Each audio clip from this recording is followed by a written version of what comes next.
ಇನ್ನು ರೇಣುಕಾಸ್ವಾಮಿ ಕೊಲೆ ಪ್ರಕರಣದಲ್ಲಿ ಈಗಾಗಲೇ ವಿಚಾರಣಾಧೀನ ಕೈದಿಯಾಗಿ ಬಳ್ಳಾರಿ ಜೈಲಿನಲ್ಲಿರುವಂತಹ ದರ್ಶನ್ ಜಾಮೀನು ಅರ್ಜಿಯನ್ನು ಸಲ್ಲಿಕೆಯನ್ನ ಮಾಡಿದ್ರು. ಬಟ್ ಇವತ್ತು ಕೂಡ ಸದ್ಯಕ್ಕೆ ಬೇಲ್ ಸಿಕ್ಕಿಲ್ಲ. ಜಾಮೀನು ಅರ್ಜಿ ವಿಚಾರಣೆ ನಾಳೆಗೆ ಮುಂದೂಡಿಕೆಯಾಗಿದೆ.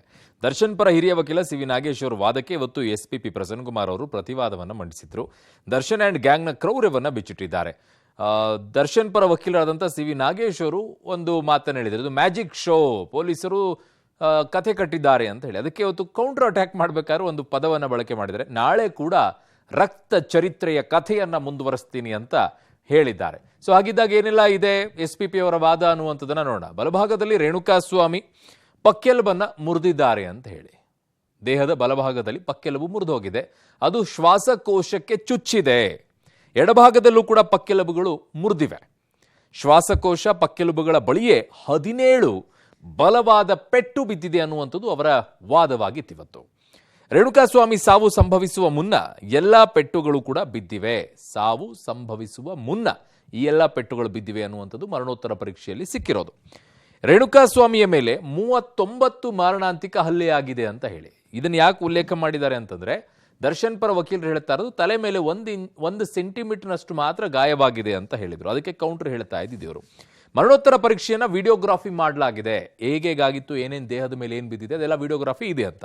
ಇದರಲ್ಲೂ ಕೂಡ ಯಾವುದೇ ಮರೆಮಾಚುವ ಕೆಲಸ ಆಗಿಲ್ಲ, ಎಲ್ಲವೂ ಕೂಡ ಪಾರದರ್ಶಕವಾಗಿದೆ. ಕಥೆ ಕಟ್ಟುವ ಕೆಲಸ ಅಂದಿದ್ರಲ್ಲ, ಅದಕ್ಕೆ ಹೇಳ್ತಾ ಇರೋದು.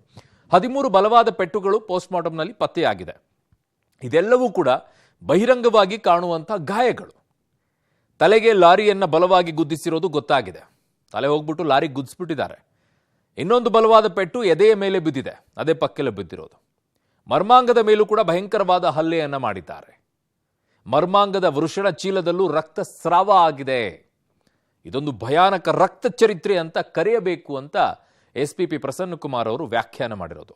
ಇದೆಲ್ಲವನ್ನು ಕೂಡ ದರ್ಶನ್ ಅಣತಿಯಂತೆಯೇ ನಡೆದಿದೆ ಅಂತ ಹೇಳಿದ್ದಾರೆ.